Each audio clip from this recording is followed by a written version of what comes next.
Olá, boa noite. Boa noite. 2 suspeitos de integrar uma quadrilha especializada em sequestros relâmpago foram presos em São Paulo. Eles escolhiam as vítimas em regiões nobres. O grupo é investigado por mais de 50 crimes desse tipo em apenas um ano. Os policiais estiveram em 2 endereços e encontraram objetos de valor que pertenciam às vítimas de sequestros relâmpago. 2 suspeitos foram presos. Leonardo Rodrigues seria o receptador de equipamentos eletrônicos roubados e o responsável por fornecer máquinas de cartões para debitar valores das contas das vítimas. Bruno Barioni é apontado como responsável por tomar conta das armas do bando. Outros 4 suspeitos já haviam sido presos no fim do mês passado. Eles agiam preferencialmente em bairros nobres da zona sul de São Paulo. Para não haver risco de rastreamento, os celulares dos reféns eram jogados pela janela dos carros durante o crime. Eles, eu acho que ficam à espreita, acredito. E aí, qualquer situação que eles, de alguma forma, achem que seja provável, que tenha algum êxito, eles realmente vêm com toda a violência e levam o que tiver para levar embora. Uma câmera de segurança registrou no dia 8 de setembro o momento em que a quadrilha se preparava para fazer mais uma vítima. Um carro estacionou na rua. 3 homens encapuzados desceram. A imagem não mostra, mas um casal foi rendido ao sair de casa. No celular de um dos suspeitos havia a foto do carro do casal, que foi abandonado na fuga. A investigação avançou com a ajuda de uma das vítimas. Ela conseguiu memorizar, durante o trajeto, um número de telefone discado por um dos sequestradores. Assim que foi solta, repassou a informação para a polícia, que obteve autorização da Justiça para monitorar as ligações da quadrilha. A polícia investiga se a quadrilha é ainda mais numerosa, responsável por mais de 50 sequestros relâmpago no período de um ano. Eles vêm de uma região no extremo sul de São Paulo, que parece que ele tem uma universidade que prepara aqueles jovens para praticar sequestro relâmpago. Veja agora outros destaques do dia. Estado de São Paulo e Belo Horizonte registram maior calor da história. Motorista é morto em assalto em rodovia. Candidatos a vice debatem hoje nos Estados Unidos. Paulo Guedes diz que auxílio emergencial não será prorrogado para o ano que vem. E o crescimento do delivery que salvou empresas e a renda de entregadores.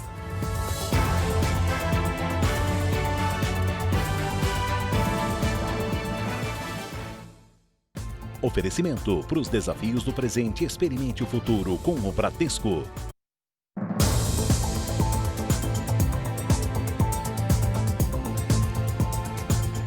Com a flexibilização da economia e mais pessoas nas ruas, o crime de lesão corporal aumentou em São Paulo e no Rio de Janeiro. A colisão entre 2 carros acabou de acontecer em Cotia, cidade da Grande São Paulo. A motorista desce e vai em direção ao outro veículo. Ela e um homem dão socos na porta. O agressor já tinha um boletim de ocorrência contra ele por lesão corporal e ameaça. Em outra imagem, numa loja em Caraguatatuba, no litoral paulista, um homem demonstra irritação. Ele estava lá para resolver um problema com o chip de celular que havia comprado. De repente, dá um tapa na funcionária. Foi a primeira vez que eu presenciei que eu passei por uma situação tão desagradável quanto essa. O agressor foi levado para a delegacia, prestou depoimento e foi liberado. No início, um desentendimento, muitas vezes por um motivo banal. Mas aí alguém perde o controle, a situação piora, vira agressão, vira crime de lesão corporal. Nos meses com mais distanciamento social por causa da pandemia, os registros de ocorrências deste tipo tinham diminuído. Só que com mais pessoas de volta às ruas, os números já aumentaram. As penas para o crime de lesão corporal variam de acordo com o resultado da agressão, de casos mais leves a graves, se houver a morte da vítima. Lesão corporal leve nunca é de regime fechado, porque ela vai de 3 meses a 1 ano, não tem como ser de regime fechado. E a lesão corporal seguida de morte, ela pode chegar até o regime fechado, porque ela ultrapassa os 8 anos, então pode ser aplicado o regime inicial fechado. Quem é agredido pode buscar na Justiça a reparação financeira pelos danos que sofreu. Em qualquer hipótese, toda vez que há um dano, seja ele moral ou material, a vítima pode buscar a reparação do dano. Nos casos de lesão de natureza leve, é possível a negociação desse dano, inclusive para evitar o processo. O que começa num momento de fúria pode marcar para sempre a vida de quem sofre a violência.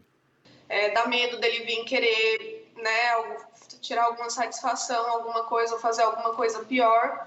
E aí a gente vem trabalhar, mas fica atenta, Em Manaus, 2 policiais foram afastados das funções depois de uma abordagem violenta contra uma mulher. A agressão aconteceu numa praça na região central. As imagens mostram os policiais conversando com 2 pessoas que estão sentadas num banco. De repente, um dos PMs dá um tapa violento no rosto da mulher, que cai e é amparada pelo amigo. O policial se afasta e olha em direção à câmera que grava a ação. A universitária conta ainda que teve o braço torcido antes do ataque. Eles achavam que eu estava filmando, tanto é que o primeiro deles perguntou se eu estava filmando na hora. Eu dei meu celular, eles bloquearam e depois de 2 minutos eu pedi de volta meu celular e eles falaram, na verdade, eles pegaram meu braço e tentaram torcer. Chamou o outro, falou que deveria ir para a delegacia por conta disso, com eles, e ele já me falou um xingamento lá e logo deu um tapa no meu rosto. A jovem denunciou a agressão na delegacia da mulher. O Comando-Geral da PM informou que os policiais serão afastados das ruas até a conclusão do processo disciplinar e que a corporação não compactua com atos de violência e desvio de conduta de policiais. A deputada federal Flor de Lis tem até amanhã, às 19h, para colocar uma tornozeleira eletrônica. Ela foi intimada na casa dela, em Niterói. Flor de Lis é acusada de ser mandante do assassinato do marido, o pastor Anderson do Carmo, em junho do ano passado. 16 pessoas foram presas hoje em uma operação que investiga fraudes no pagamento do IPVA de carros de luxo. A quadrilha atuava em 2 estados. Foram 10 presos no Paraná e outros 6 no Pará. Segundo as investigações, a parte paranaense do grupo oferecia a donos de carros de luxo a possibilidade de quitar o IPVA com descontos que variavam entre 30% a 50%. Já os alvos do Pará recebiam os pagamentos. De acordo com a polícia, hackers faziam o pagamento integral dos IPVAs, invadindo contas bancárias de empresas. Em seguida, mostravam aos donos dos carros que o imposto estava quitado. Só depois disso, recebiam o dinheiro de quem tinha contratado o serviço. Muitos proprietários de veículos não sabiam do esquema. Agora não há como esconder que alguns proprietários também sabiam, E esses sim podem ser responsabilizados criminalmente também. A polícia investiga agora se despachantes também se beneficiaram do esquema. A suspeita é que eles cobravam o valor integral dos clientes e quitavam os impostos por meio dos hackers.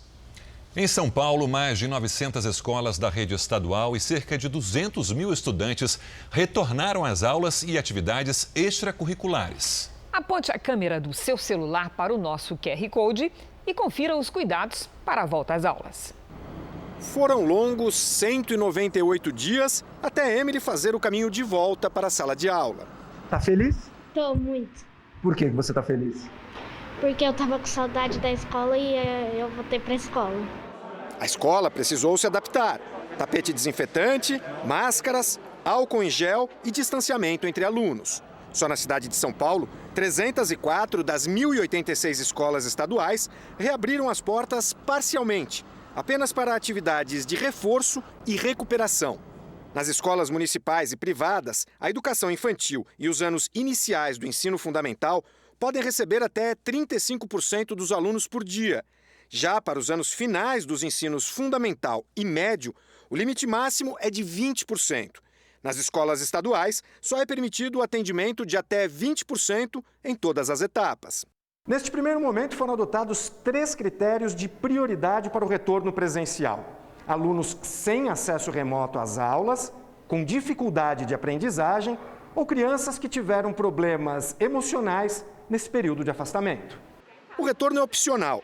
tanto para alunos quanto para funcionários. Dos 26 professores desta escola, apenas 4 decidiram voltar. Eliane é uma delas. E a minha decisão também foi a favor por conta dos protocolos, né? A gente percebeu que a nossa escola, ela está tomando bastante cuidado com isso. Gisele tinha receio de trazer os 3 filhos. Eles queriam muito, eles cobravam muito de vir para a escola. As universidades também voltaram. Júlia sentia falta das aulas à moda antiga. Porque no presencial, assim, eu pelo menos consegui matar a saudade do pessoal e também consigo prestar mais atenção na aula. Na faculdade dela, apenas 16% dos alunos decidiram retornar. Quem está em casa recebe o mesmo conteúdo simultaneamente. Um período de adaptação numa época de tantas mudanças para alunos e professores. É possível, sem dúvida. Mas a palavra final mesmo vai ser dos alunos. Vamos aos números de hoje da pandemia de coronavírus no Brasil. Segundo o Ministério da Saúde, o país ultrapassou hoje os 5 milhões de casos de Covid-19 e tem 148.228 mortos. Foram 734 registros de mortes nas últimas 24 horas. Também entre ontem e hoje, 38.553 pessoas se recuperaram. No total, já são 4.391.424 pacientes curados e 461.042 seguem em acompanhamento.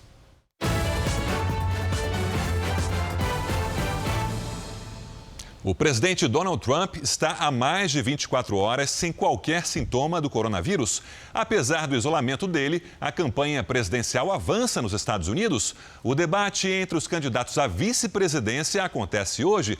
Vamos então ao vivo com a correspondente Evelyn Bastos. Evelyn, boa noite para você. Por que esse está sendo considerado o debate de vice mais importante da história?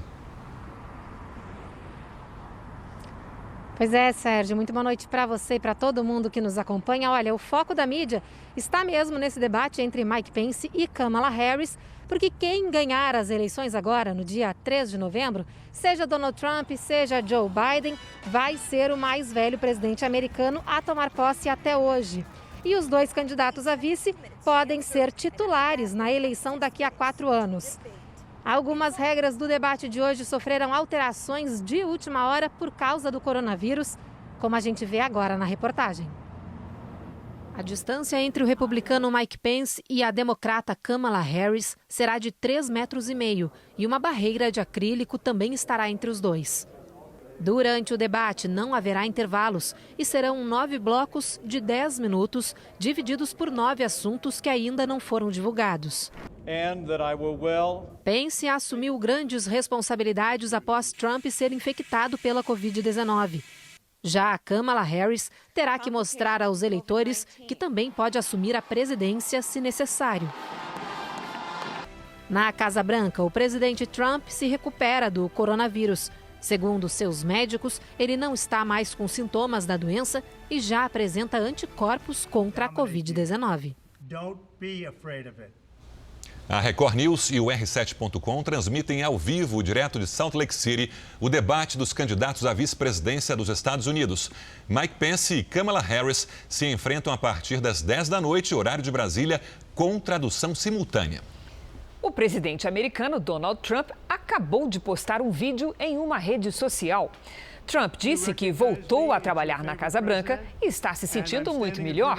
Ele afirmou que o tratamento que recebeu o fez melhorar rapidamente e que pretende dar a mesma terapia grátis nos hospitais. Trump ressaltou que grandes companhias estão chegando perto de uma vacina contra o coronavírus. Ele voltou a culpar a China pela pandemia e disse que o país vai pagar um alto preço por isso. Aqui no Brasil, um motorista morreu baleado na rodovia Anchieta, que liga a capital de São Paulo ao litoral, quando seguia para o trabalho. Os criminosos estavam de bicicleta. A polícia acredita que foi uma tentativa de assalto. Parecia uma ocorrência de acidente de trânsito, mas quando os policiais chegaram, perceberam que o motorista do carro prata estava baleado. Havia 2 marcas de tiro no veículo. O homem, de 39 anos, não resistiu. Ele era gerente em uma empresa de telefonia. morava em Santos e trabalhava em São Paulo. O crime foi na rodovia Anchieta, ainda na Baixada Santista. Testemunhas disseram que a vítima parou no acostamento. Segundo a polícia, provavelmente para falar ao celular. 2 criminosos em uma bicicleta se aproximaram, abriram a porta do passageiro e deram 2 tiros. A suspeita é que o motorista reagiu à tentativa de assalto. Mesmo ferida, a vítima acelerou para a pista, na direção da mureta central da rodovia, e bateu no carro que seguia no mesmo sentido. O motorista, que não quer se identificar, contou o que aconteceu. Eu acho que ele já estava até morto já. Quando ele acelerou e colidiu na mureta e eu já dei de frente nele, não deu nem tempo nem de frear, bati a 80 por hora. Os ladrões fugiram sem levar nada. Ontem à noite, um motociclista morreu baleado na rodovia, perto do mesmo local. A polícia investiga se também foi uma tentativa de assalto. No Rio de Janeiro, a polícia investiga um campeonato de futebol que pagou o prêmio do time campeão em dinheiro vivo. A suspeita é que o pagamento foi feito pelo tráfico de drogas.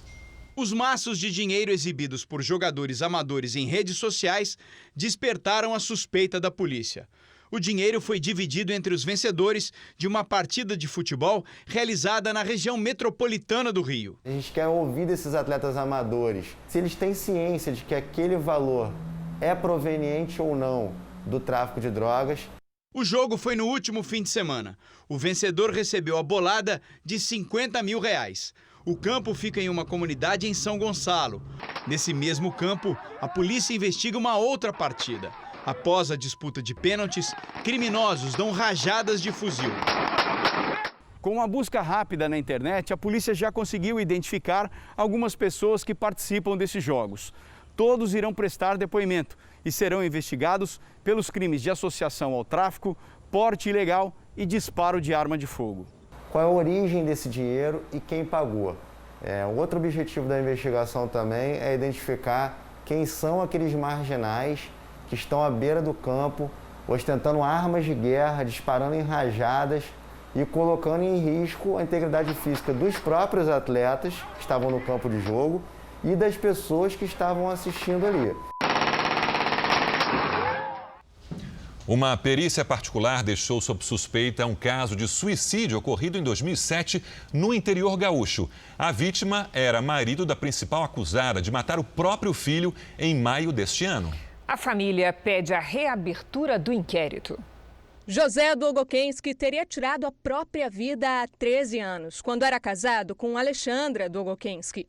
Mas, de acordo com o perito contratado pela família dele, o inquérito tem contradições. Em momento algum, ela tirou a corda do pescoço do marido, ou deixou até a chegada da perícia, ou seja, não houve nenhuma intenção por parte dela de ajudar o marido. A advogada da família garante que José não tinha motivos para cometer suicídio e que o caso é muito semelhante ao de Rafael Vinks, de 11 anos. O menino foi assassinado na cidade de Planalto, no norte gaúcho, em maio deste ano. A Alexandra confessou ter matado o próprio filho. É algo que a gente gostaria muito que se investigasse com a reabertura do inquérito. Por quê? Qual a motivação e por que os dois crimes são tão semelhantes, né? Alexandra disse que na época ela e José estavam em casa e brigaram. Ela foi dormir com o filho, que tinha 3 anos de idade, e teria acordado com o barulho de um gemido. Quando foi ver o que era, encontrou o marido sem vida e avisou a polícia. Hoje, a defesa de Alexandra afirmou por meio de nota que ainda não teve acesso à nova perícia, mas que tem certeza de que o caso será confirmado como suicídio. A Polícia Civil afirmou que ainda não recebeu nenhuma notificação do Ministério Público e que o inquérito foi analisado junto ao Instituto Geral de Perícias, que não encontrou elementos que levassem à reabertura. O Ministério Público confirma que recebeu o pedido, mas só deve analisá-lo depois das eleições. Alexandra Długokenski está presa desde maio. Ela foi indiciada por homicídio triplamente qualificado e pode ser condenada a quase 40 anos de prisão pela morte do filho. Nos Estados Unidos, foi solto hoje o ex-policial visto ajoelhado sobre o pescoço de George Floyd pouco antes dele morrer. A liberação ocorreu após uma fiança equivalente a 5,5 milhões de reais. Derek Chauvin ficara ficará em liberdade condicional e deve se apresentar à Justiça em março de 2021. Ele responde por homicídio culposo, quando não há intenção de matar, e assassinato em terceiro grau. Na Grécia, em decisão histórica, a Justiça condenou um partido neonazista como organização criminosa. Durante o julgamento, 15 mil pessoas se reuniram para pedir justiça na porta do tribunal. O protesto, que pedia penas duras aos acusados, acabou em tumulto. Alguns manifestantes atearam fogo e arremessaram lixo contra a polícia. Cerca de 2.000 agentes foram chamados para reforçar a segurança e usaram gás lacrimogêneo para dispersar a multidão. Dentro do tribunal, uma decisão histórica. O partido neonazista da Grécia, chamado de Aurora Dourada, foi considerado uma organização criminosa. Esse foi o maior julgamento de neofascistas desde a Segunda Guerra Mundial. O partido chegou a ser a terceira maior força dentro do parlamento grego durante a crise econômica de 2015. A investigação começou em 2013, depois do assassinato de um rapper antifascista por um integrante do partido que hoje foi considerado culpado pelo crime. Ao todo, 68 pessoas foram julgadas, entre elas 18 ex-parlamentares. 45 delas foram condenadas, inclusive o fundador do partido, Nikos Mikaloliakos, considerado o culpado de comandar a organização criminosa. As penas não foram anunciadas, os vereditos foram comemorados. Pela primeira vez, 2 mulheres venceram juntas o Prêmio Nobel de Química. A francesa Emmanuelle Charpentier e a americana Jennifer Doudna desenvolveram um método de edição do DNA. A descoberta é chamada de CRISPR e funciona como uma tesoura genética, capaz de cortar regiões específicas do genoma. A tecnologia pode ajudar, entre outras coisas, no tratamento do câncer e na cura de doenças hereditárias. Veja daqui a pouco, presa estelionatária que vendia imóveis com anúncios falsos. E na série especial, gastos com delivery dobraram durante a pandemia e os entregadores agradecem.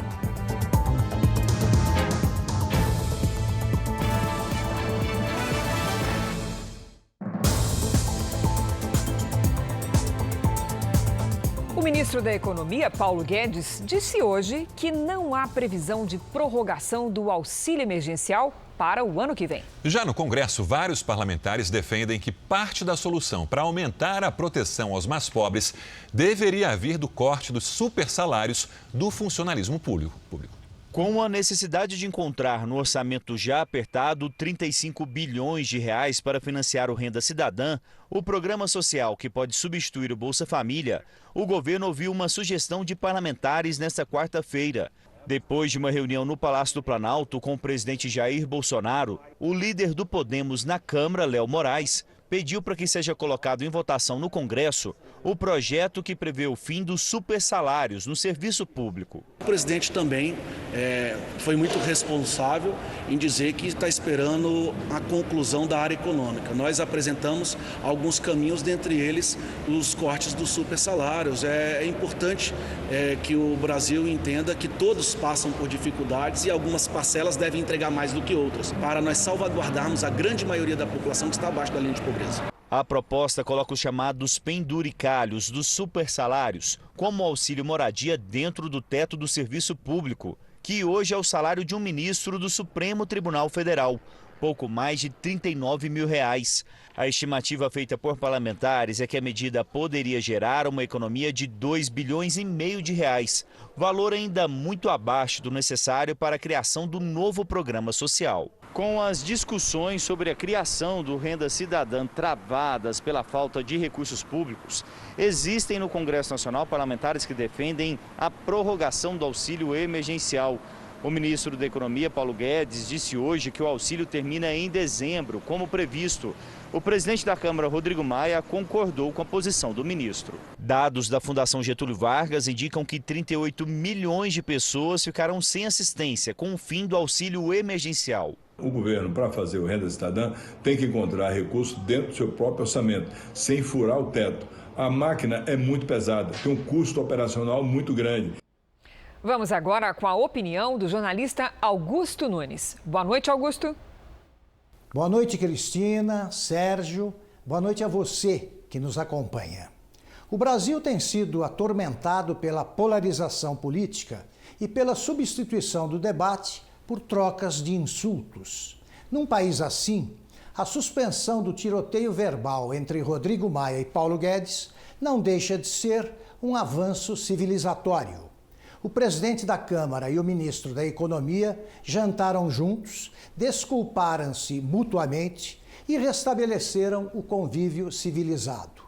Melhor ainda foi saber que Paulo Guedes e Rodrigo Maia agirão em parceria para garantir o respeito ao teto de gastos e apressar a aprovação das reformas que dormem no Congresso.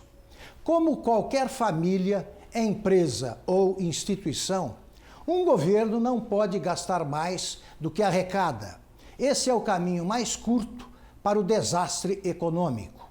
Também é essencial antecipar mudanças que tornarão o Brasil menos primitivo. Em 2019, aplaudimos a modernização do sistema previdenciário, mas 2020 foi um ano perdido. As reformas tributária e administrativa, portanto, precisam ser concretizadas até dezembro de 2021. Não é pedir muito. O governo federal lançou no fim da tarde o programa Voo Simples para reduzir custos no setor aéreo. Vamos a Brasília, ao vivo, com Lívia Veiga. Lívia, boa noite. O que muda, hein? Oi, Sérgio, boa noite. A principal mudança é para os pilotos. A validade da habilitação, que era de 1 ano, passa a ser indeterminada. Os testes em simuladores, que também eram anuais, agora serão obrigatórios a cada 2 anos. Isso deve beneficiar principalmente os pilotos que perderam o emprego durante a pandemia, já que o setor aéreo foi um dos mais prejudicados. No total, são 52 mudanças que atendem principalmente as empresas aéreas de pequeno porte. Mas as grandes companhias também serão beneficiadas, por exemplo, com a autorização para operar em aeroportos que normalmente só recebem voos particulares.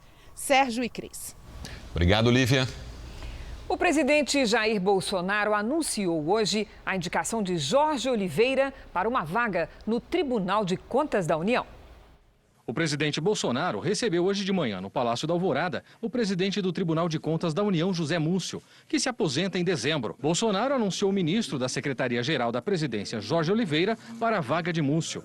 O assunto também foi tratado durante almoço com o presidente do Senado, Davi Alcolumbre, no Palácio do Planalto. A sabatina para aprovar a indicação de Jorge Oliveira foi marcada para 20 de outubro, um dia antes da sessão em que será submetido às perguntas dos senadores o desembargador Cássio Nunes, indicado por Bolsonaro para o Supremo Tribunal Federal. Se for aprovado no Senado, Cássio Nunes deverá herdar boa parte dos processos relatados pelo ministro Celso de Mello, que se aposenta no dia 13. Mas já é consenso entre os ministros que o inquérito que investiga o presidente Bolsonaro sobre suposta interferência na Polícia Federal ficará com outro integrante do STF. Amanhã, Celso de Mello votará no julgamento do caso. Ele se posicionará a favor de que Bolsonaro preste depoimento presencial aos investigadores. Será a última sessão do ministro, que integrou o Supremo durante 31 anos. Depois de receber homenagens dos colegas da segunda turma ontem, o decano foi elogiado no plenário durante a sessão de hoje. Muito obrigado pelos seus 31 anos de devoção ao Supremo Tribunal Federal. Ministro Celso de Mello, Vossa Excelência é fonte de orgulho para todos os cidadãos brasileiros. E seus ensinamentos serão sempre um farol para os integrantes desta corte. O ministro agradeceu as homenagens e relembrou um trecho da nota que divulgou ao anunciar a aposentadoria. Desejo, uma vez mais, afirmar minha inabalável fé na integridade e na independência do Supremo Tribunal Federal, por mais desafiadores, por mais difíceis e por mais nebulosos que possam ser os tempos que virão e os ventos que soprarão. Hoje, os ministros decidiram por unanimidade que ações penais e inquéritos voltarão a ser analisados no plenário. Desde 2014, esses casos eram atribuição das duas turmas, compostas por 5 integrantes cada uma. Com isso, os processos da Lava Jato passam a ser votados pelos 11 ministros do tribunal e não mais pelos 5 integrantes da segunda turma. Durante um evento no Palácio do Planalto, Bolsonaro falou sobre a Lava Jato. Que eu não quero acabar com a Lava Jato. Eu acabei com a Lava Jato. Porque não tem mais corrupção no governo.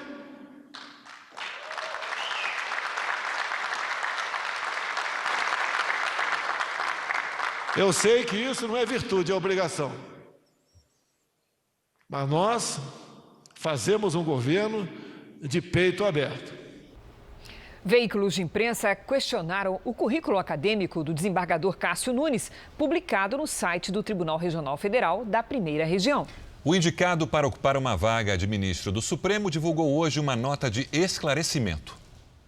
A formação acadêmica de Cássio Nunes conta com diversos títulos no Brasil e no exterior. O desembargador publica diplomas e comprovações oficiais, como a conclusão do curso de pós-doutorado em Direitos Humanos pela Universidade de Salamanca, na Espanha, o mestrado pela Universidade Autônoma de Lisboa e a pós-graduação pela Faculdade Maranhense. O título de pós-doutor pela Universidade de Messina, na Itália, foi contestado. Segundo os italianos, trata-se de um curso de especialização. Cássio Nunes, no entanto, publicou o diploma no qual consta a descrição de pós-doutorado. Sobre o título da Universidade de La Coruña, o desembargador afirma se tratar de uma coincidência de ordem semântica, pois na Espanha, curso de aperfeiçoamento após graduação é denominado pós-grado. Cássio Nunes diz ter utilizado as nominações conforme suas aplicações no país de origem, o que não tem o mesmo significado acadêmico ao que corresponderia à sua literal tradução no Brasil, pós-graduação. Cássio Nunes também se defendeu de um suposto plágio em sua tese de mestrado na Universidade de Lisboa. Em nota, o desembargador afirma que a dissertação que teria plagiado tem uma posição doutrinária oposta à sua e que, portanto, não há plágio. Acrescenta ainda que a universidade dispunha, na época, da melhor ferramenta anti-plágio e que a dissertação foi considerada dentro do padrão pela instituição portuguesa. Veja a seguir, cidade do interior de São Paulo bate recorde de calor, mais de 43 graus. E também o comerciante que virou entregador para pagar as contas e não perder a freguesia.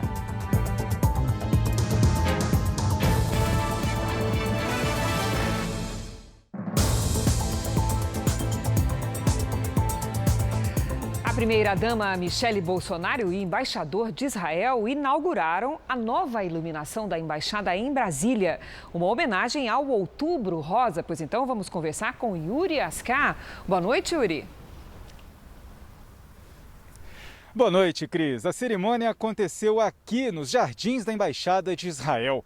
E é a primeira vez que o prédio recebe a iluminação em homenagem à campanha Outubro Rosa, que alerta para a prevenção e detecção precoce do câncer de mama.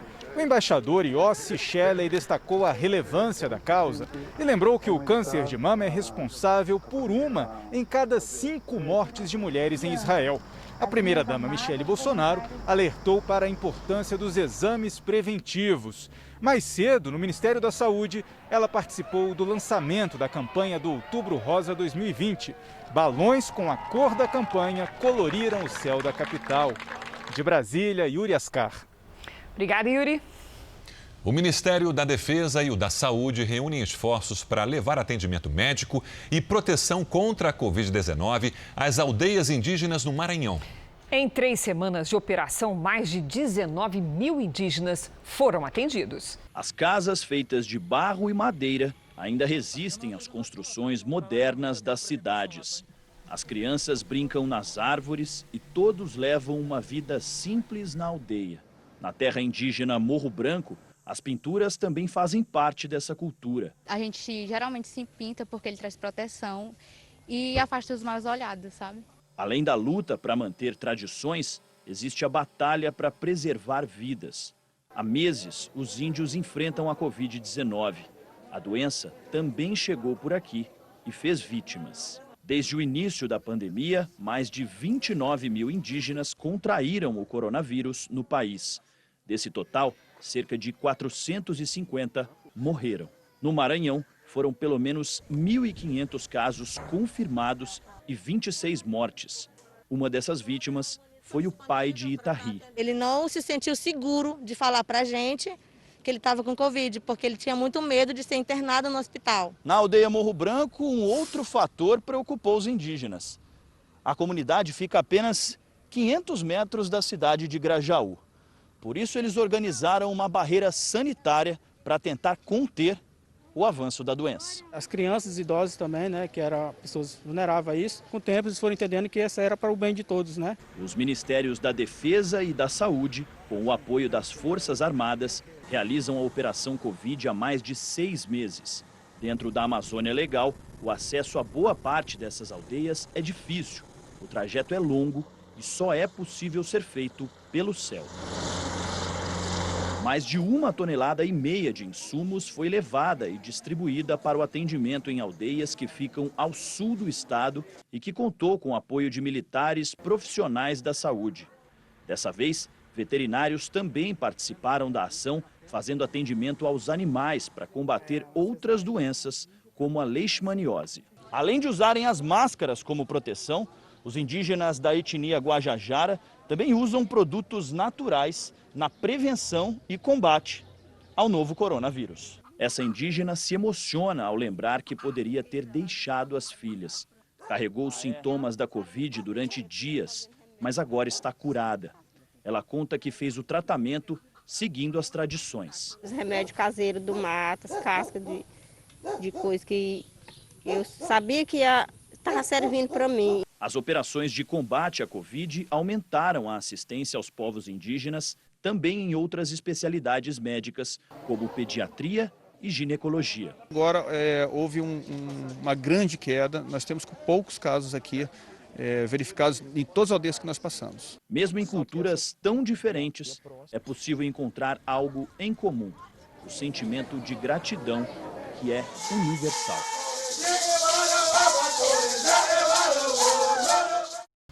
Um hospital referência para a Covid-19 é alvo de investigações em Santa Catarina. Auditorias apontam irregularidades na gestão de uma organização social. O Hospital Florianópolis é administrado desde 2018 pelo IMAS, Instituto Maria Schmidt, uma organização social sem fins lucrativos. O Estado já repassou mais de 70 milhões de reais para o Instituto, mas uma auditoria da Secretaria da Saúde aponta um descontrole nas contas. O Instituto teria feito pagamentos em duplicidade e até por serviços não prestados. Entre as irregularidades apontadas em auditoria interna está a contratação de funcionários sem processo seletivo, como prevê o contrato de gestão.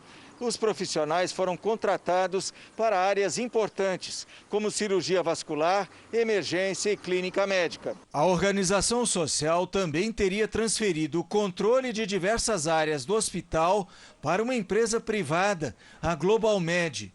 Um dos sócios é um servidor da própria Secretaria da Saúde, o médico Ricardo Girardi Rodrigues.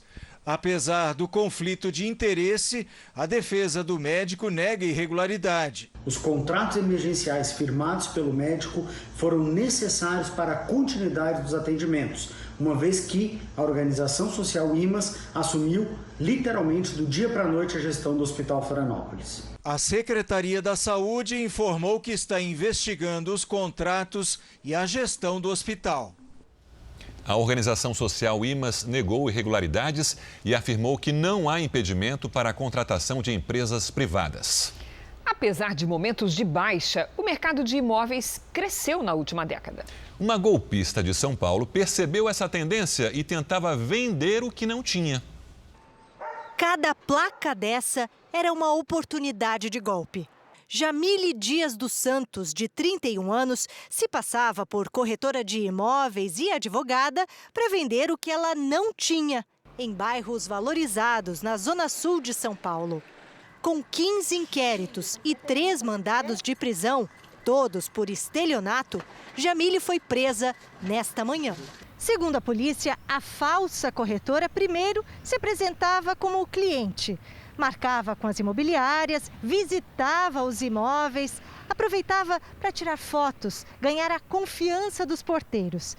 Depois, oferecia esses mesmos imóveis a pessoas interessadas em comprar e dizia sempre que, para fechar negócio, era preciso depositar um sinal, que podia ir de 30 a 70 mil reais. Depois do depósito, Jamile sumia. Ela aplicava esse golpe desde 2015. Esse tipo de crime, os autores, ou essa autora em específico, o que eles mais usam é do poder de persuasão. Não se deixe levar só pela lábia e pela simpatia, alerta o Sindicato da Habitação de São Paulo. É preciso checar as credenciais do profissional e, se for o caso, da imobiliária.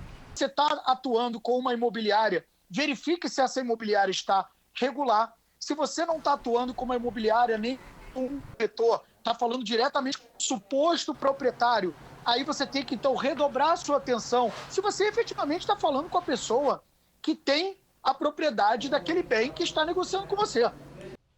A polícia prendeu um suspeito de participar da quadrilha que, há 3 anos, tentou trazer do exterior uma carga de fuzis escondida em aquecedores de piscina. Pedro Paulo Filho, boa noite. Como foi a prisão? Oi, Sérgio, boa noite para você, boa noite a todos. Olha, o suspeito foi preso aqui no Recreio, na zona oeste do Rio, e é apontado como um elo importante da quadrilha de Frederic Barbieri. As 60 armas vieram de Miami, nos Estados Unidos, e foram apreendidas no terminal de cargas do Aeroporto Internacional Tom Jobim, o Galeão. Para driblar os fiscais, os fuzis estavam escondidos em contêineres, junto com uma carga de aquecedores para piscinas. Em 2018, o chefe da quadrilha foi condenado pela justiça americana a mais de 12 anos de prisão por tráfico de armas. Sérgio. Obrigado, Pedro Paulo. Em Minas Gerais, uma garotinha homenageou o Corpo de Bombeiros. Ela escreveu uma carta para agradecer a bravura no combate à onda de incêndios. O Parque Ursulina de Andrade Melo é a paisagem preferida da Beatriz. Foi da janela de casa que ela viu no começo dessa semana a mata arder em chamas. Parque é uma coisa, tipo assim, uma natureza que Deus fez e é triste ver ele pegando fogo. O fogo começou na segunda-feira de manhã e ainda desafia os bombeiros num trabalho de combate difícil. Dia e noite é possível acompanhar a movimentação de viaturas e caminhões-pipa. Cerca de 40% da mata já foi queimada. Esse clima ele é muito favorável à propagação das chamas e, consequentemente, prejudica muito o nosso trabalho. É aqui da varanda que a família acompanha a situação. Em alguns momentos, dá para ver o fogo alto na copa das árvores. Em outros, como agora, só a fumaça. Comovida com a situação, a Beatriz decidiu escrever uma cartinha de agradecimento aos bombeiros. Boa noite, sou a Beatriz América e estou enviando essa cartinha de agradecimento pelo trabalho heróico de vocês combatendo o fogo perto da minha casa. Muito obrigada pelo trabalho de vocês e que Deus abençoe suas vidas. Foi o sargento Rocha quem recebeu a cartinha. Ele já estava trabalhando há 13 horas no combate às chamas e só pôde ler quando chegou ao quartel. Geralmente elas vêm até a gente, pedem para tocar a sirene, buzinar o caminhão, dar tchau. E tira fotos também, sobe no caminhão, mas a cartinha foi um fato inusitado para mim. A Beatriz deseja que depois desse agradecimento carinhoso, os bombeiros tenham ainda mais força para trabalhar e acabar com as muitas queimadas que atingem o estado. Eu acho que deixa eles mais motivados a trabalharem contra o fogo. O estado de São Paulo registrou hoje 43,5 graus na cidade de Lins. Segundo o Instituto Nacional de Meteorologia, foi o dia mais quente de toda a história. A capital mineira também bateu esse recorde. Foram 38,4 graus em Belo Horizonte. Nesse calorão, é preciso cuidar da saúde, principalmente quem já se trata de alguma doença. O inchaço nos pés é uma das queixas da Delzira nos dias quentes. Ela é hipertensa e já sofreu um AVC. Eu fico com medo de acontecer de novo, porque a gente aqui é um pouco complicado a situação para chegar aqui. Para controlar a pressão arterial, a recomendação médica é não alterar os medicamentos por conta própria e, com as altas temperaturas, se manter sempre hidratado, algo que a Delzira não faz. A senhora bebe muita água no calorão? Não, eu bebo pouca água. A hidratação é uma recomendação que vale para todos, não só para quem tem pressão alta e especialmente em momentos de calor intenso, como registrado em quase todo o país desde o início da semana. Em partes da região sudeste, centro-oeste, norte e nordeste, os termômetros dispararam. Em Goiânia, a temperatura bateu um recorde histórico. Foi o dia mais quente dos últimos 83 anos, 40,5 graus. O calor foi ainda maior em Lins, no interior de São Paulo, 43,2 graus. Em Água Clara, no Mato Grosso do Sul, máxima de 43,4 graus. Foi o lugar mais quente do Brasil. O Instituto Nacional de Meteorologia chegou a fazer um alerta. A onda de calor oferece risco de morte por hipertermia, que acontece quando há um aumento descontrolado da temperatura do organismo. O sangue fica, entre aspas, mais grosso, aumentando o risco de formar coágulos, tanto nas artérias do coração como nas artérias do cérebro, levando a infarto e ao acidente vascular cerebral. E o calorão não deve dar trégua até o fim da semana. Por isso, é necessário redobrar os cuidados com a saúde. Está mais quente, se manter hiperidratado e evitar ambiente de calor extremo. Perto do meio-dia é mais difícil, né? Eu costumo vir mais cedo, às vezes no final da tarde. Só com água na mão, senão a gente não consegue aguentar. E nas redes sociais do Jornal da Record você encontra alguns mitos e verdades sobre a hipertensão. Acesse lá. Um estudo europeu afirma que os últimos 5 anos foram os mais quentes já registrados no planeta. O mês de setembro teve as maiores temperaturas da história mundial. E, pelo jeito, outubro segue na mesma tendência. Assunto para a nossa Lidiane Sayuri. Boa noite, Lid. Boa noite, Cris. É isso mesmo, viu? Boa noite para todo mundo que nos acompanha. Até agora, aqui no Brasil, as temperaturas estão 5 graus acima da média do mês. E até quando vai esse calorão? Calma, o calorão está com os dias contados, viu? Até o fim de semana deve vir chuva para diminuir as temperaturas na região central. A circulação de ventos do norte se junta a outra na costa do sudeste. Inclusive, nesta quinta-feira já haverá condições para chuva no centro-sul. Agora o tempo fica firme ainda entre o norte de São Paulo e o centro-oeste. Alerta para temporais em Santa Catarina, no Paraná e no interior de Minas Gerais, com granizo e ventos de até 70 km por hora. Do Amapá até Rondônia, pancadas rápidas. E mesmo com chance de chuva, o calor ainda reina. Em Palmas faz 40 graus, em Fortaleza até 34. No Rio de Janeiro, pancadas à tarde e máxima de 35. Em Campo Grande faz 41 e em Porto Alegre, sol, chuva e 20 graus.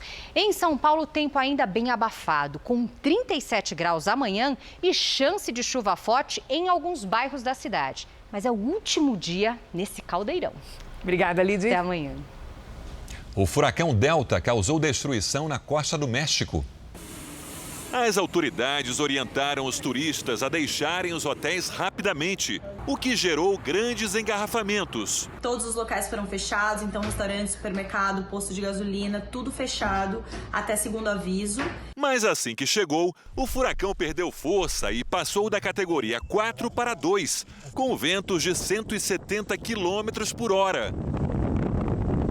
Árvores caíram e um barco foi levado para a calçada. O Delta segue agora para os Estados Unidos, onde deve chegar na sexta-feira. Quando quase todo mundo estava em isolamento, muita gente conseguiu levar o seu produto ao consumidor e manter o próprio negócio, graças ao trabalho dos entregadores. Antes anônimos, os entregadores se viram mais valorizados e estreitaram laços com esses consumidores. É o que você vê agora na nossa série especial.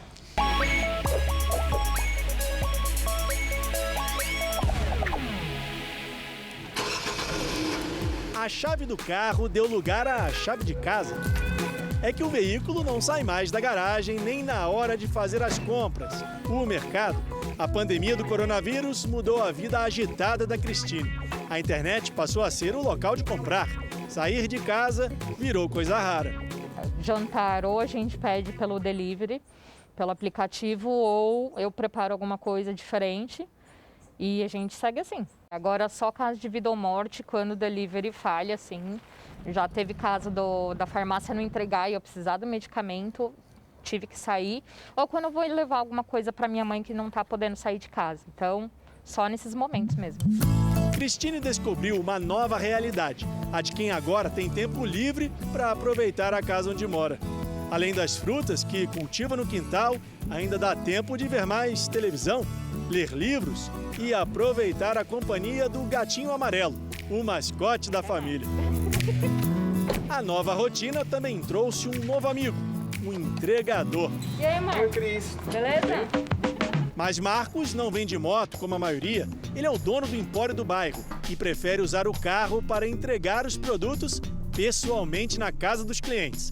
Fica mais caro, sim, mas é mais confortável também. Afinal, antes da quarentena, o consumidor ia até a loja. Agora, a loja vai até o consumidor. E são muitas encomendas. A vida ficou mais atarefada, é verdade, mas a nova função do dono aumentou o lucro durante a pandemia. A população aqui, que reside aqui em volta, que vem muito na loja, parou de vir. E a opção foi o quê? Fazer a entrega. E com a entrega eu consegui recuperar alguns valores e consegui fazer com que eu pagasse folha de pagamento, por exemplo, fizesse alguns acertos dentro da loja, eu tive que colocar funcionários de férias. Com a mudança, o comerciante passa agora 2 horas por dia dentro do carro e 8 no escritório. A mudança surgiu da adversidade. Agora, Marcos já pensa em pagar um motoboy para fazer as entregas. E eu, na minha casa com minha esposa, nós usamos o delivery. Então você usa farmácia, você usa mercado, você vai pedir uma pizza, uma esfirra, alguma coisa, você acaba usando o entregador. Então o entregador hoje, na pandemia, é fundamental e é uma coisa que veio para ficar. Se a quarentena reduziu a quantidade de gente, onde antes tinha aglomeração, aumentou e muito no ambiente virtual. Aqui na internet as pessoas buscam facilidade, mas teve consumidor que seguiu no caminho contrário. Subiu em cima da moto para conhecer os desafios de uma profissão que não é nada fácil e cada vez mais concorrida durante o isolamento social. Wagner era o consumidor da família, Bruna, a entregadora. Cada um tem um motivo para acessar a internet, mas de uns tempos para cá, essa história mudou. Wagner passou a usar o mesmo aplicativo de entregas da mulher. Comecei a fazer as entregas. Aí surgiu a chance de ir à noite, tá? Mas aí eu ficava com medo, né? Um pouco escuro, tal. Entregar, dependendo do lugar que você vai entregar, é perigoso. Aí eu falei pra ele, não, vamos comigo fazer as entregas, tal. Aí ele concordou. Aí logo depois ele se cadastrou também e começou a fazer as entregas de bicicleta no horário do almoço. E à noite ele sempre vai comigo fazer a minha segurança. O verdadeiro motivo para essa mudança aparece numa pesquisa nacional de gestão de finanças pessoais. Segundo o levantamento, o consumidor gastou com delivery quase o dobro entre janeiro e maio desse ano, se comparado ao mesmo período de 2019. Foram analisados os dados de mais de 160 mil usuários. A demanda aumentou bastante, né? No meio da pandemia, o pessoal começou a pedir mais, até porque as pessoas não podiam ir até o restaurante ou não queriam, né? Também por causa do medo de contágio. Com mais gente comprando por aplicativo, Bruna e Wagner aceleraram o ritmo de trabalho. E nesse vai e vem de entregas, o casal ainda consegue tempo para discutir a relação. Faz parte, a gente passa muito tempo trabalhando, então às vezes tem que resolver a questão ali durante a entrega também, né? E toca o casamento em cima da moto. Vamos tocando em cima da moto. Bruna, Wagner, tantos outros. Gente que enfrentou dificuldade para levar facilidade à vida de nós, consumidores. Olha, eu acho que nesse momento aqui ia ser muito mais difícil, porque eles que estão enfrentando fila de mercado, eles que estão enfrentando farmácia cheia, eles que estão correndo para lá e para cá, correndo risco de pegar a doença, né, em nosso lugar. Então, assim, os caras são heróis, eu acho. Ah, e lembra do Amarelo, o mascote dela? Se a vida do entregador tá mais corrida do que nunca por causa da pandemia, a do consumidor tá igualzinha a dele, na maior tranquilidade. O Jornal da Record termina aqui. A edição de hoje na íntegra e também a nossa versão em podcast estão no Play Plus e em todas as nossas plataformas digitais. E à 00:30 tem mais Jornal da Record. Fique agora com a novela Amor Sem Igual. A gente se vê amanhã. Até lá. Boa noite e até amanhã.